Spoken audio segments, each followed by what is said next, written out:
en RDC, mais aussi à travers le monde. Mesdames et messieurs, bienvenue dans cette édition d'information dont je vous propose le sommaire.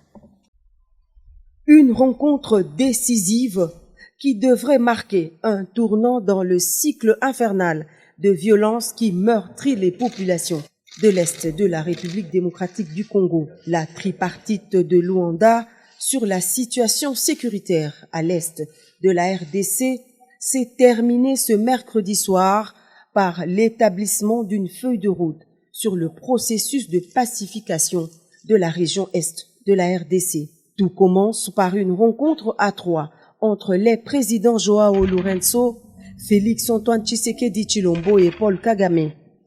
Pas de communiqué final, mais un point de presse commun des trois présidents et une volonté commune affichée de faire baisser la tension entre les deux voisins. L'objectif central étant de restaurer la confiance perdue entre Kinshasa et Kigali par l'instauration d'un dialogue et d'une concertation permanente établie sous l'égide de la CIRGL et du processus de Nairobi dans le cadre de la Communauté d'Afrique de l'Est. Concrètement, cela se fera graduellement via l'application de la feuille de route qui permettra au final, si chacun respecte vraiment ses engagements, de réchauffer les relations politiques, diplomatiques et économiques entre le Rwanda et la République démocratique du Congo. Ce que je peux dire à propos du contenu de la réunion de ce jour est que de part et d'autre, il y a eu en tout cas l'intention manifeste d'avancer et de mettre fin à cette crise. Comme l'a dit le président Lourenço, il s'agit de rétablir la confiance entre nos deux pays et surtout nos deux peuples.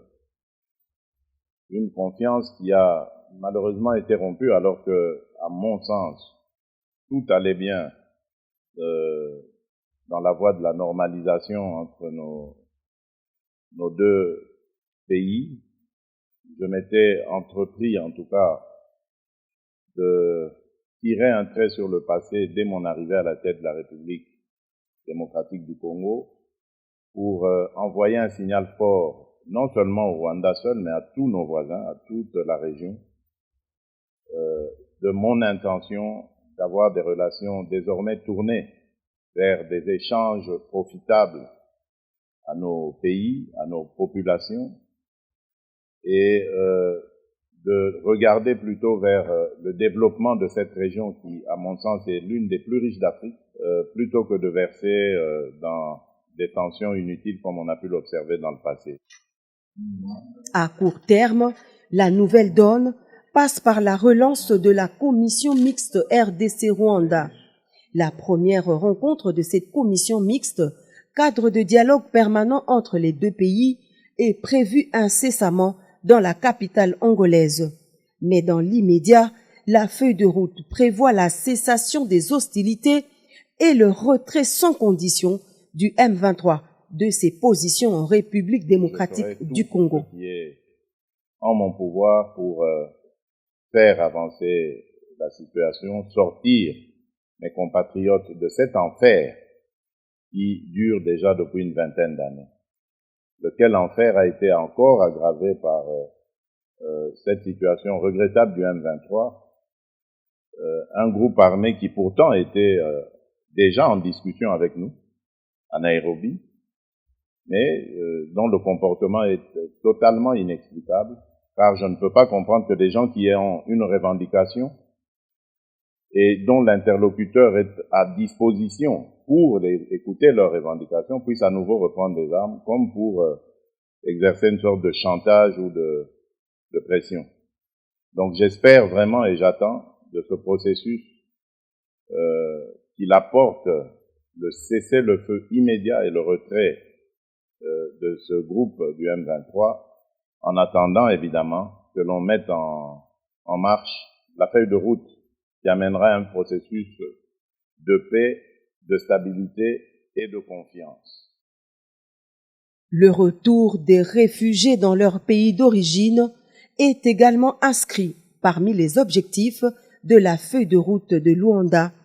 Elle stipule enfin que toute exploitation des ressources naturelles dans la région doit se faire dans le strict respect de la souveraineté des États, ce qui met en exergue la ferme volonté de lutter contre le trafic illicite des ressources minières de la République démocratique du Congo au profit des pays voisins.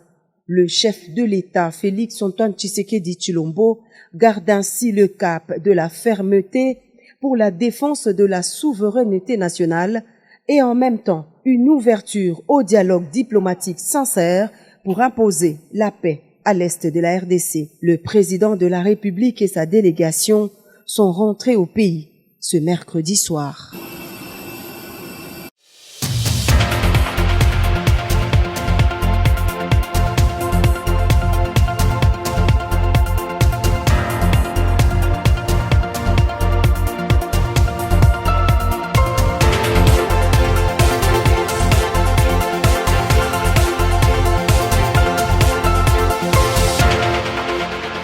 Suivez en RDC, mais aussi à travers le monde. Mesdames et messieurs, bienvenue dans cette édition d'information dont je vous propose le sommaire.